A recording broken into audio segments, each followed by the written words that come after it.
What's up, everybody, and welcome to What's Hot and What's Not in Children's Ministry. Today, we are talking about all things outdated. Could you be killing your message because of outdated methods? Stick around and find out.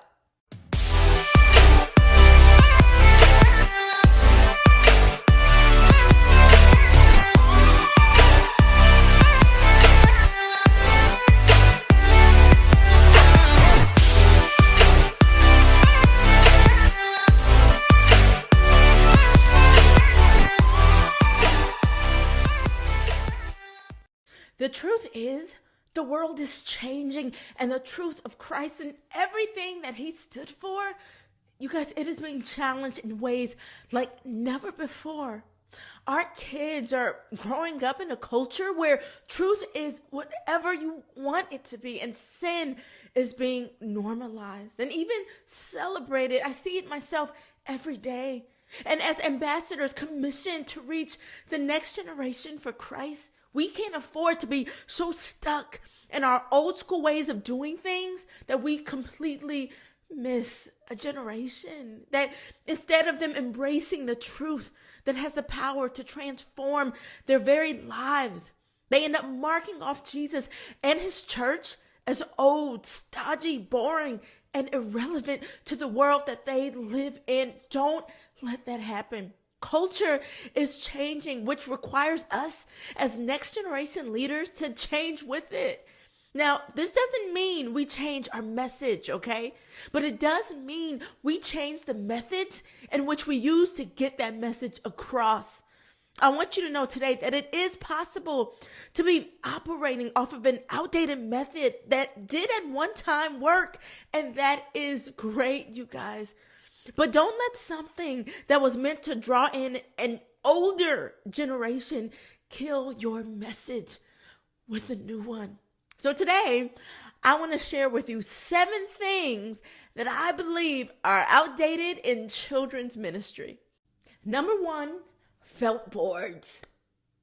Listen, guys, unless you're trying to teach cognitive skills to a group of toddlers, felt boards are out. Let me tell you, if you are still using felt boards to teach lessons to a group of kids, especially to a room full of kids who are all different ages in multi-age groups, listen, trust me, you've already lost most of the room before you have even gotten started. These are digital natives, you guys. Listen, I know you love it. I know it may have helped bring you to Christ as a child and you are attached to it. I'm not knocking any of that. But if you are still sticking a felt whale on a worn out flannel board in order to make the story of Jonah come alive for kids, then your ministry is screaming outdated, okay? Get the help you need today and start with the trash can. Number 2, VHS cassette tapes. You guys, those are dead. And stop letting people donate them to your ministry. Get rid of them.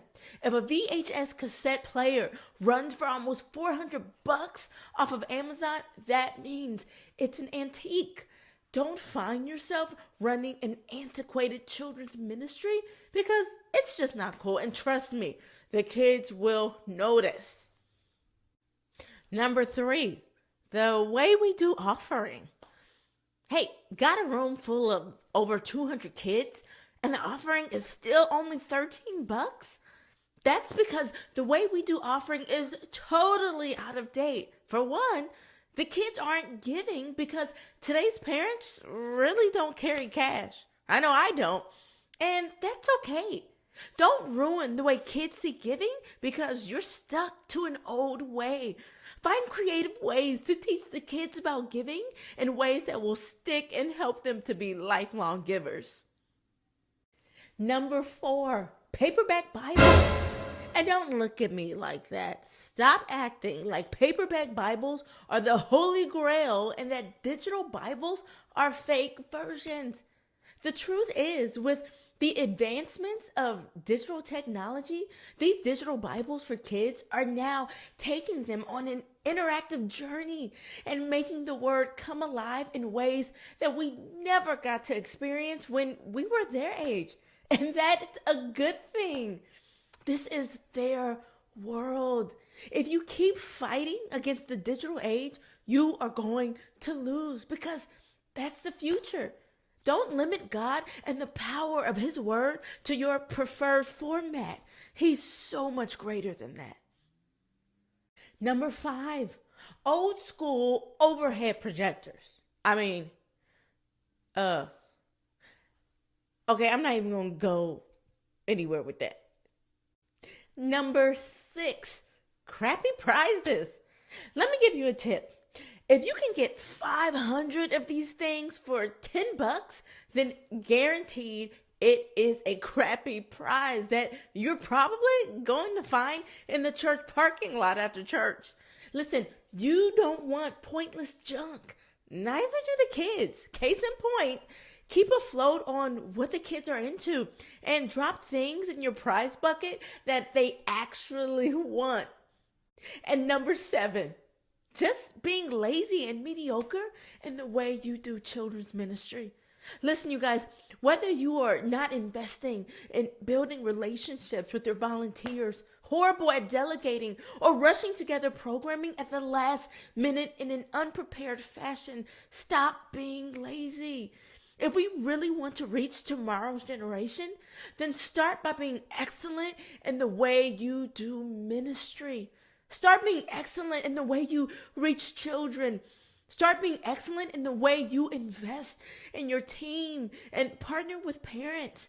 These are all critical elements of a thriving children's ministry. So there you have it, guys. It's what's hot and what's not in children's ministry. We will see you same time, same place next week.